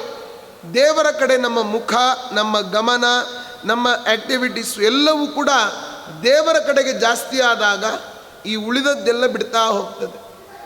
ಆದ್ದರಿಂದ ಹೆಂಡಿರಿಲ್ಲಿ ಮಕ್ಕಳಿಲ್ಲಿ, ಬಂಡಿ ತುಂಬ ಭಾಗ್ಯವಿಲ್ಲಿ, ಯಾವುದಾದ್ರೂ ನಮ್ಮ ಜೊತೆಯಲ್ಲಿ ಬರ್ತದ? ಯಾವುದೂ ಬರೋದಿಲ್ಲ. ಏನು ಬರುವುದೋ ಸಂಗಡೇನೂ ಬರುವುದೋ. ಇನ್ನು ನಮಗೆ ಬಂದಿರತಕ್ಕಂತಹ ವಿಷ್ಣು ಭಕ್ತರು ನಾವೆಲ್ಲ. ವಿಷ್ಣು ಭಕ್ತರು ಪ್ರತಿಯೊಬ್ಬ ವ್ಯಕ್ತಿಗಳು ಕೂಡ ವೈಷ್ಣವರೇ. ಅಲ್ರಿ ನಾವು ಸ್ಮೃತಿಯನ್ನು ಅನುಸಾರ ಮಾಡುವ ಸ್ಮಾರ್ಥ ಸಂಪ್ರದಾಯದವರು ಅಂದರೆ ಅಲ್ಲ, ನಿಮ್ಮ ವರ್ಗ ಅದಿರ್ಬೋದು. ಆದರೆ ಪ್ರತಿಯೊಬ್ಬರೂ ಕೂಡ ವಿಷ್ಣುವಿನ ಭಕ್ತರೇ. ಯಾಕೆ ಅಂದರೆ ಒಬ್ಬ ನಮ್ಮ ಗುರುಗಳು ಹೇಳ್ತಿರ್ತಾರೆ, ಅಪ್ಪಯ್ಯ ದೀಕ್ಷಿತರು ಅಂತ ನಾವು ನೋಡಿದ್ವಲ್ಲ, ಅವರು ಹೇಳ್ತಾ ಇದ್ರಂತೆ, ಏನಂತ, ಶೈವಾವಯಂ ನಖಲು ತತ್ರ ವಿಚಾರಣೀಯಂ ಪಂಚಾಕ್ಷರೀ ಜಪಪರಾ ನಿತರಾಂ ತಥಾಪಿ ಚೇತೋ ಮದೀಯಂ ಅತಸಿ ಕುಸುಮಾವಭಾಸಂ ಸ್ಮೇರಾನನಂ ಗೋಪವಧೂ ಕಿಶೋರಂ. ಅವ್ರು ಹೇಳ್ತಾರೆ, ಸುಲಭ ಶ್ಲೋಕ ಇದು. ಶೈವಾವಯಂ, ನಾವು ಶೈವರೇ. ನಖಲು ತತ್ರ ವಿಚಾರಣೀಯಂ, ನೋ ಡೌಟ್, ಅದರಲ್ಲಿ ಸಂಶಯವೇ ಇಲ್ಲ. ಪಂಚಾಕ್ಷರೀ ಜಪಪರಾ ನಿತರಾಂ ತಥಾಪಿ, ಓಂ ನಮಃ ಶಿವಾಯ ಅಂತ ಪಂಚಾಕ್ಷರಿ ಜಪವನ್ನೇ ಯಾವಾಗಲೂ ಮಾಡ್ತಾ ಇರ್ತೀವಿ. ಆದರೆ ಚೇತೋ ಮದೀಯಂ ಅತಸಿ ಕುಸುಮಾವಭಾಸಂ, ನಮ್ಮ ಮನಸ್ಸು ಮಾತ್ರ ಎಲ್ಲಿದೆ? ಗೋಪವಧೂ ಕಿಶೋರಂ, ಕೃಷ್ಣನ ಪಾದದಲ್ಲೇ ನಮ್ಮ ಮನಸ್ಸಿರ್ತದೆ ಯಾವಾಗಲೂ ಕೂಡ. ನಿಮಗೆಲ್ಲ ಒಂದು ಕಥೆ ಗೊತ್ತಿದೆ. ಹರಿಹರ ಅಂತ ಒಂದು ಊರು. ಆ ಹರಿಹರದಲ್ಲಿ ಪೂಜೆಯನ್ನು ಮಾಡ್ತಾ ಇದ್ದರು ಒಬ್ಬರು ಅರ್ಚಕರು, ಶೈವ ಪಂಥದ ಅರ್ಚಕರು. ಆ ಶಿವಭಕ್ತ ಪೂಜೆ ಮಾಡಬೇಕಾದ್ರೆ ಅವನಿಗೆ ಯಾವಾಗಲೂ ಅನ್ನಿಸ್ತಾ ಇತ್ತಂತೆ, ಏನು, ಈ ನಾನು ಮಾಡೋ ಪೂಜೆ ವಿಷ್ಣುವಿಗೆ ಹೋಗಬಾರ್ದು, ಕೇವಲ ಶಿವನಿಗೆ ಹೋಗಬೇಕು ಅಂತ ಆ ಶಿವನಿಗೆ ಪೂಜೆಯನ್ನು ಭಕ್ತಿಯಿಂದ ಮಾಡ್ತಾ ಇದ್ದಂತೆ.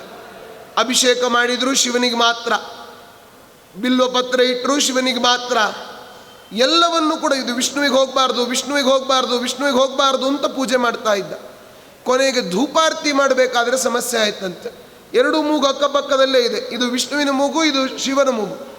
ಹತ್ತಿ ತೊಗೊಂಡು ಮೂಗಿಗೆ ಇಟ್ಬಿಟ್ಟಂತವನು, ಆ ದೇವರ ಮೂಗಿಗೆ, ಯಾರಿಗೂ ವಿಷ್ಣುವಿನ ಮೂಗಿಗೆ ಹತ್ತಿ ಇಟ್ಟು ಈ ಕಡೆ ಧೂಪಾರ್ತಿ ಮಾಡ್ದ, ಇವನು ತಗೊಳ್ಬಾರ್ದು ಅಂತ.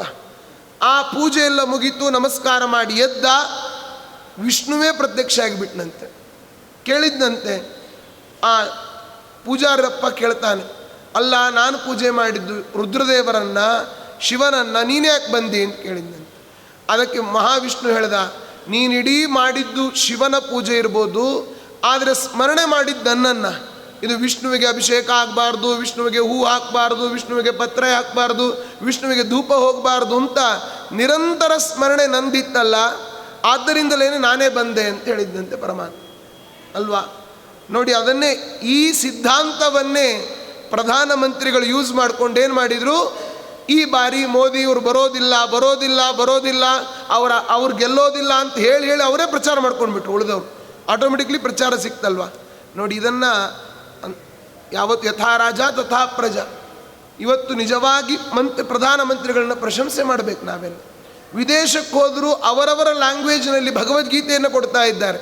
ಇವತ್ತು ನಮ್ಮ ಭಾರತೀಯರು ನಾವು ಎಷ್ಟು ದಿನ ಭಗವದ್ಗೀತೆಯನ್ನು ಒಂದು ಶ್ಲೋಕ ಯಾರು ಓದ್ತಾರೆ ಹೇಳಿ? ಭಾರಿ ಕಡಿಮೆ ಜನ.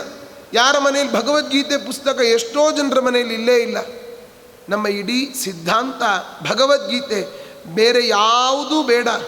ಭಗವದ್ಗೀತೆಯನ್ನು ದಿನಾ ಒಂದು ಶ್ಲೋಕವನ್ನು ನಾವು ಓದಿದರೆ ಎಷ್ಟೋ ನಮ್ಮ ಸಮಸ್ಯೆಗಳಿಗೆ ಪರಿಹಾರ ದೇವರೇ, ಮತ್ತಾರೂ ಇಲ್ಲ. ಆದ್ದರಿಂದ ಅಭಿಮಾನವನ್ನು ಬಿಡಲಿಕ್ಕೆ ನಮಗೆ ಅಭ್ಯಾಸ ಆಗಬೇಕೋ, ಗೀತೆಯನ್ನು ಶ್ಲೋಕ ಓದಿ ಆ ಅರ್ಥವನ್ನು ದಿನಾ ಓದ್ತಾ ಇರಬೇಕು. ಒಂದಿಲ್ಲ ಒಂದು ದಿವಸ ಆದರೂ ನಮ್ಮ ಮನಸ್ಸು ಬದಲಾವಣೆಗೆ ಬರ್ತದೆ. ಆದ್ದರಿಂದ ಅದಕ್ಕೆ ನಾವು ಎಲ್ಲ ವಿಷ್ಣು ಭಕ್ತರು, ಪ್ರತಿಯೊಬ್ಬರೂ ಕೂಡ ನಮ್ಮ ಸ್ವಾಮಿಗಳು ಯಾವಾಗಲೂ ಹೇಳ್ತಿರ್ತಾರೆ, ವಿಷ್ಣು ಭಕ್ತ ಎಲ್ಲರೂ ಕೂಡ ವಿಷ್ಣುವನ್ನು ಯಾರ್ಯಾರು ಪ್ರೀತಿಸ್ತಾರೋ ಅವರೆಲ್ಲ ವೈಷ್ಣವರೇ. ಅದಕ್ಕೆ ಬ್ರಾಹ್ಮಣ ದೀಕ್ಷೆ ಕೊಡ್ತೇನೆ ಅಂತ ಹೋಗಲಿಲ್ಲ ನಮ್ಮ ಸ್ವಾಮಿಗಳು. ವೈಷ್ಣವ ದೀಕ್ಷೆ, ವಿಷ್ಣು ಭಕ್ತರಾಗ್ಲಿಕ್ಕೆ ಯಾರು ಬೇಕಾದರೂ ಆಗ್ಬೋದು ಅಂತಂದರು. ಹಾಗೆ ಎಲ್ಲರೂ ವಿಷ್ಣು ಭಕ್ತರೇ. ನಮಗೆ ಈ ವಿಷ್ಣು ಭಕ್ತರು ನಾವು ಆಗಿದ್ದೇವೆ, ಆದರೆ ಆ ಜನ್ಮವನ್ನು ನಾವು ಹಾಳು ಮಾಡ್ಕೊಳ್ತಾ ಇದ್ದೇವೆ ಅಂತಾರೆ. ಅತುಲಂ ಋಷು ವೈಷ್ಣವಂ ಸುಜನ್ಮ ಅಚ್ಯುತದತ್ತಂ ಕೃಪಯಾ ತ್ವಯಾಪ್ಯವಾಪ್ಯ ಕ್ಷಣಜೀವ್ಯಪಿ ಕಲ್ಪಗತ್ವ ಬುದ್ಧ್ಯ ಪಶುಚಂಡಾಲವದೇವ ಸಂಚರಾಮಿ. ನಾನು ವಿಷ್ಣು ಭಕ್ತನಾಗಿ ಹುಟ್ಟಿದ್ದೇನೆ, ಆದರೆ ನನ್ನ ನಡವಳಿಕೆ ಹೇಗಿದೆ? ಪಶುಚಂಡಾಲವದೇವ ಸಂಚರಾಮಿ. ಇಷ್ಟೆಲ್ಲ ಆಯುಷ್ಯ ಇದೆ, ನಮಗೆ ನರಜನ್ಮ ಬಂದಿದೆ, ನಾಲಿಗೆ ಇದೆ, ನಾರಾಯಣ ಅಂತ ಅನ್ನೋದು ನಮ್ಮ ಕೈಲಾಗ್ತಾ ಇಲ್ಲ. ಮರಳಿ ಈ ಪರಿ ಜನುಮವು ಬರುವ ಭರವಸೆಯಂತೂ ಇಲ್ಲ. ನರಜನ್ಮ ಬಂದಾಗ ನಾಲಿಗೆ ಇರುವಾಗ ಕೃಷ್ಣ ಎನ್ನಬಾರದೆ. ದೇವರು ಅಪರೂಪವಾದ ಶರೀರ, ಮಾನವ ಶರೀರ. ಏಸು ಕಾಲಂಗಳ ಕಳೆದು 84 ಲಕ್ಷ ಜೀವ ರಾಶಿಯನ್ನು ದಾಟಿ ಬಂದ ಈ ಶರೀರ, ನಮ್ಮ ಶರೀರ ಬಂದದ್ದೇ ಅಪರೂಪ. ಯಾವುದೋ ಕತ್ತೆ ನಾಯಿ ಆದರೆ ಯಾರು ಕಲ್ಲು ತೊಗೊಂಡು ಕೋಲು ತೊಗೊಂಡು ಹೊಡಿತಾರೋ ಹೊಡಿಸ್ಕೊಳ್ಬೇಕು. ನಮ್ಮ ಇಂತಹ ಒಳ್ಳೆಯ ಎಲ್ಲ ವ್ಯವಸ್ಥಿತವಾದ ಒಂದು ದೇಹವನ್ನು ದೇವರು ಕೊಟ್ಟಿದ್ದಾನೆ. ಅದರಲ್ಲಿ ತತ್ರಾಪಿ ಬ್ರಾಹ್ಮಣ ಜನ್ಮ, ತತ್ರಾಪಿ ಅದರಲ್ಲಿ ವಿಷ್ಣು ಭಕ್ತರಾಗಿದ್ದೇವೆ. ಈ ಸಂದರ್ಭದಲ್ಲಿಯೂ ನಾವು ಸಾಧನೆ ಮಾಡಿಕೊಳ್ಳಿಲ್ಲ ಅಂತಾದರೆ ಇನ್ಯಾವಾಗ ಮಾಡ್ತೇವೆ ಹೇಳಿ? ಕಾಲ ಕಳೆದು ಹೋಗಿಬಿಡ್ತದೆ. ಅಲ್ಪಶ್ಚ ಕಾಲ ಭವಶ್ಚ ವಿಘ್ನ. ಸ್ವಲ್ಪನೇ ಟೈಮ್ ಇದೆ, ಅದರಲ್ಲಿ ನಾವು ಸಾಧನೆ ಮಾಡಿಕೊಳ್ಳಿಲ್ಲ ಅಂತಾದರೆ ನಮ್ಮಂತಹ ಮೂರ್ಖರು ನಾವೇ ಆಗ್ತೀವಿ. ಅಲ್ಲಿ ನರಕದಲ್ಲಿ ಹೋಗಿ ಶಿಕ್ಷೆಯನ್ನು ಕೊಡಬೇಕಾದ್ರೆ ಅನ್ನಿಸ್ತದೆ, ಅಯ್ಯೋ ನ ನಿತ್ಯದಾನಂ ನ ಪೂಜಿತಂ ವಿಪ್ರಗಣಸುರಾಪಗಾಹ. ನಾನು ಏನೂ ಮಾಡಲಿಲ್ಲ ಅಂತ ಪಶ್ಚಾತ್ ಆನಂತರದಲ್ಲಿ ತಾಪವನ್ನು ಪಡೋದಕ್ಕಿಂತ ಮೊದಲೇ ನಾವು ಸ್ವಲ್ಪ, ಈಗ ಇಷ್ಟೆಲ್ಲ ಅವಕಾಶ ಇದೆ, ಸ್ವಲ್ಪ ಸ್ವಲ್ಪ ಧರ್ಮಾಚರಣೆಯನ್ನಾದರೂ ಮಾಡಬೇಕು. ಕೃಷ್ಣ ಗೀತೆಯಲ್ಲಿ ಹೇಳ್ತಾನೆ, ಸ್ವಲ್ಪಮಪ್ಯಸ್ಯ ಧರ್ಮಸ್ಯ ತ್ರಾಯತೆ ಮಹತೋ ಭಯಾತ್. ನಾವು ಸ್ವಲ್ಪ ಧರ್ಮಾಚರಣೆಯನ್ನು ಮಾಡಿದರೆ ದೊಡ್ಡ ದೊಡ್ಡ ಭಯಗಳಿಂದ ನಾವು ಪಾರಾಗ್ತೇವೆ. ಒಬ್ಬ ಶಿಷ್ಯನಿಗೆ ಗುರುಗಳು ಹೇಳಿದ್ರಂತೆ, ಗುರುಕುಲಕ್ಕೆ ಸೇರಿದ ಕೂಡಲೇ ನೀನು ಶಿಖೆ ಬಿಡಬೇಕು, ಜುಟ್ಟು ಬಿಡಬೇಕು ಅಂತ. ಬಿಟ್ಟನಂತೆ. ಯಾಕೆ ಬಿಡಬೇಕು ಅಂತ ಕೇಳ್ದ. ಧರ್ಮೋ ರಕ್ಷತಿ ರಕ್ಷಿತ, ನಾವು ಧರ್ಮವನ್ನು ರಕ್ಷಣೆ ಮಾಡಿದರೆ ನಿನ್ನನ್ನು ಧರ್ಮ ರಕ್ಷಣೆ ಮಾಡ್ತದೆ ಅಂದರು. ಅವನಿಗೆ ಅದು ಹೇಗೆ ಅಂತ ಕೇಳ್ದ. ನಿನಗೆ ಒಂದು ದಿವಸ ಹೇಳ್ತೀನಿ ಅಂದರು ಗುರುಗಳು. ಆ ಶಿಷ್ಯ ಒಂದು ದಿವಸ ನೀರಿನಲ್ಲಿ ಮುಳುಗ್ತಾ ಇದ್ದಂತೆ. ದಡದಲ್ಲಿದ್ದಂತಹ ಗುರುಗಳು ಅವನು ಜುಟ್ಟು ಹಿಡಿದು ಎಳೆದ್ರಂತೆ. ಎಳೆದಾಗ ಹೇಳಿದರು, ನೀನು ಅವತ್ತು ಕೇಳಿದ್ದೆಲ್ಲ ಜುಟ್ಟು ಯಾಕೆ ಬಿಡಬೇಕು ಅಂತ. ಧರ್ಮೋ ರಕ್ಷತಿ ರಕ್ಷಿತ, ಆ ಜುಟ್ಟು ಇದ್ದಿದ್ದರಿಂದ ನಿನ್ನನ್ನು ಎಳೆದು ಹಾಕಿದೆ ಈ ಕಡೆ ಅಂದ್ರಂತೆ ಅಲ್ವಾ. ಹಾಗೆ ಶಿಖೆ ಜುಟ್ಟು ಅಂತಂದರೆ ಬರೀ ನಮ್ಮ ನೀರಿನಲ್ಲಿ ಮುಳುಗಬೇಕಾದ್ರೆ ಎತ್ತಲಿಕ್ಕೆ ಅಂತ ಅಷ್ಟೇ ತಿಳ್ಕೊಳ್ಬೇಡಿ. ವೇದದಲ್ಲೇ ಹೇಳ್ತಾರೆ, ತಸ್ಯಾ ಆ ಶಿಖಾಯ ಮಧ್ಯೆ ಪರಮ ಆತ್ಮ ವ್ಯವಸ್ಥಿತ. ಪ್ರತಿಯೊಬ್ಬರ ಶಿಖೆಯಲ್ಲಿ ಭಗವಂತ ಇದ್ದಾನೆ. ಅವನು ಕೂಡ 3 ಶಿಖೆಯನ್ನು ಬಿಟ್ಟುಕೊಂಡಿದ್ದಾನೆ ಪರಮಾತ್ಮ. ಕೃಷ್ಣಂ ವಂದೇ ಮಂತಪಾಶಧರಂ ದಿವ್ಯಾರ್ಭಕಾಕೃತಿಂ ಶಿಖಾ ಬಂಧತ್ರಯೋಪೇತಂ ಭೈಷ್ಮೀ ಮಧ್ವಕರಾರ್ಚಿತಂ ಅಂತ. ಅಂತಹ ಶಿಖೆಯನ್ನು ಬಿಡಬೇಕು. ಇವತ್ತು ಶಿಖಾ ಇಲ್ಲ ನಮ್ಮಲ್ಲಿ ಅನೇಕರಿಗೆ. ಶಿಖೆ ಅಂದರೆ ಪೂರ ಗುಂಡು ಹೊಡಿಸೇ ಬಿಡಬೇಕು ಅಂತ ಅರ್ಥ ಅಲ್ಲ, ಸ್ವಲ್ಪವಾದರೂ ನಾವು ಅದನ್ನು ಬಿಡಬೇಕು. ನಮ್ಮ ಧರ್ಮ ಅದು. ಇವತ್ತು ನಾರ್ತ್ನಲ್ಲಿ ಎಲ್ಲರೂ ಕೂಡ ಬಿಡ್ತಾ ಇದ್ದಾರೆ. ಇವತ್ತು ಶಿಖಾಯ ಔಷಧ ಅಂತ ದಿನ ಸಂಧ್ಯಾ ವಂದನೆ ಮಾಡ್ತೇವೆ, ಶಿಖೆಯೇ ಇಲ್ಲ. ಆ ಜಾಗ ಮುಟ್ಕೊಂಡು ಚಪ್ಪಾಳೆ ಹೊಡಿತೀವಿ ಅಷ್ಟೇ ಅಲ್ವಾ. ಅಥವಾ ಪಕ್ಕದಲ್ಲಿ ಯಾರಾದರೂ ಕೂತಿದ್ರೆ ಅವ್ರನ್ನ ಮುಟ್ಟಿ ಆದರೂ ಹೊಡಿತಾರೆ, ಶಿಖಾಯ ಔಷಧ ಅಂತೇಳಿ ಅಲ್ವಾ. ಸ್ವಲ್ಪ ಆದರೂ ನಮ್ಮ ಧರ್ಮ ನಾಚಿಕೆ ಯಾಕೆ? ಇವತ್ತು ಬೇರೆ ಧರ್ಮದವರೇನಾದರೂ ಕೂಡ ಅವರವ್ರ ಧರ್ಮಾಚರಣೆಯನ್ನೇನಾದರೂ ಬಿಡ್ತಾ ಇದ್ದಾರಾ? ನಮಗೆ ನಾಚಿಕೆ ಪಡಬಾರ್ದು. ಯಾಕೆ ಅಂತಂದರೆ ನಮ್ಮ ಧರ್ಮೋ ರಕ್ಷಿತಿ ರಕ್ಷಿತ. ಒಂದು ಶಿಖಾ, ಒಂದು ಗೋಪೀಚಂದನದ ಧಾರಣೆ, ಸಂಧ್ಯಾವಂದನೆ, ದೇವತಾರ್ಚನೆ, ಹರಿಗರ್ಪಿತವಾದ ನೈವೇದ್ಯದ ಸ್ವೀಕಾರ, ಇಷ್ಟು ಮಿನಿಮಮ್ ಕ್ವಾಲಿಫಿಕೇಷನ್. ಅದನ್ನಾದರೂ ನಾವು ಮಾಡಬೇಕು. ಆಗ ಈ ಯಾವ ಭಯಗಳು ನಮಗಾಗೋದಿಲ್ಲ. ನಾವು ವಿಷ್ಣು ಭಕ್ತರಾಗಿ ಹುಟ್ಟಿದ್ದಕ್ಕೂ ಕೂಡ ಒಂದು ಸಾರ್ಥಕ ಆಗ್ತದೆ ಅನ್ನೋದನ್ನು ಅಲ್ಲಿ ವಿಜಯೇಂದ್ರ ಸ್ವಾಮಿಗಳು ತಿಳಿಸ್ತಾರೆ. ಇನ್ನು ಕೆಲವು ಶ್ಲೋಕಗಳಿದೆ, ಅದೆಲ್ಲವನ್ನು ಕೂಡ ನಾಳೆ ಸಾಯಂಕಾಲ ನೋಡಿ ಮಂಗಲವನ್ನು ಮಾಡೋಣ. ನಾಳೆ ಪ್ರವಚನದ ಮಂಗಲ. ಕೃಷ್ಣಾರ್ಪಣ.